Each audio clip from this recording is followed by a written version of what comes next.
ಎಲ್ಲರಿಗೂ ನಮಸ್ಕಾರ. ನಾನು ನಿಮ್ಮ ಡಾಕ್ಟರ್ BK ರಾಮ್ ಪ್ರವೀಣ್, ಜನತಾ ಆಯುರ್ವೇದ ಹಾಸನ. ಓಂ ನಮಾಮಿ ಧನ್ವಂತರಿಂ ಆದಿದೇವಂ ಸುರಾಸುರೈರ್ವಂದಿತ ಪಾದಪದ್ಮಂ ಲೋಕೇ ಜರಾರುಗ್ಭಯ ಮೃತ್ಯುನಾಶಂ ಧಾತಾರಮೇಶಂ ವಿವಿಧೌಷಧೀನ ಧನ್ವಂತರೇ ರಮಾನಾಥಂ ಸರ್ವರೋಗ ನಿವಾರಕಂ ಆಯುರ್ವೇದ ಪ್ರವರ್ತಾರಂ ಒಂದೇ ಪೀಯೂಷದಾಯಕಂ ಸರ್ವೇ ಜನಾಃ ಸುಖಿನೋ ಭವಂತು ಸರ್ವೇ ಸಂತು ನಿರಾಮೇಹಂ ಶಾಂತಿ ಶಾಂತಿ ಶಾಂತಿ. ವೀಕ್ಷಕರೇ, ಸೋಂಪು ಕಾಳು ಅಂದ ತಕ್ಷಣ ನಮ್ಗೆ ಏನಾಗಿ ಮನಸ್ಸಿಗೆ ಬರ್ತದೆ ಅಂದರೆ ಆಹಾರ ಜೀರ್ಣ ಮಾಡ್ತದೆ ಅಂತ ಬರ್ತದೆ. ಹಾಗಾಗಿ ನೀವು ನೋಡಿರ್ಬೋದು, ಯಾವುದೇ ಒಂದು ಸಭೆ ಸಮಾರಂಭಕ್ಕೆ ಹೋಗಿರ್ಬೋದು, ಫಂಕ್ಷನ್ಗಳಲ್ಲಿರ್ಬೋದು, ಅಥವಾ ಯಾವುದಾದ್ರು ಒಂದು ಹೋಟೆಲ್ಗಳಲ್ಲೂ ಊಟ ಆದ ನಂತರ ಈ ಕ್ಯಾಶ್ ಕೌಂಟ್ರಲ್ಲಿ ಸೋಂಪು ಕಾಳುಗಳನ್ನ ಇಟ್ಟಿರ್ತಾರೆ. ಕಾರಣ ಏನು ಅಂತಂದರೆ ತಿಂದ ಆಹಾರ ಸುಲಭವಾಗಿ ಜೀರ್ಣ ಆಗಲಿ ಅನ್ನೋ ಉದ್ದೇಶದಿಂದ ಸೋಂಪು ಕಾಳುಗಳನ್ನ ಒಂದು ಬಟ್ಲಲ್ಲಿ ಇಟ್ಟಿರ್ತಾರೆ. ಇದು ಜೀರ್ಣಕ್ರಿಯೆಗೆ ತುಂಬ ಸಹಕಾರಿಯಾಗಿರ್ತಕ್ಕಂಥ ಒಂದು ಅಂಶ.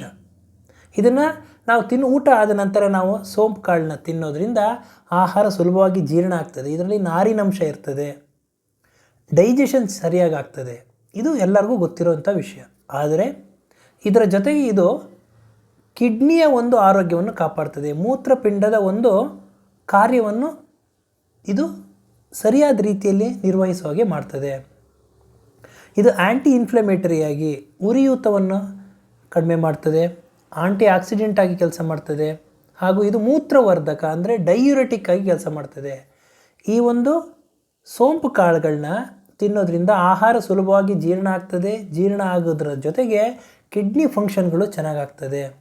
ಮೂತ್ರವರ್ಧಕ ಆಗಿರೋದ್ರಿಂದ ದೇಹದಲ್ಲಿರ್ತಕ್ಕಂತಹ ವಿಷಪೂರಿತ ಅಂಶಗಳನ್ನ ಇದು ದೇಹದಿಂದ ಹೊರಹಾಕಲು ತುಂಬಾ ಸಹಕಾರಿಯಾಗಿದೆ.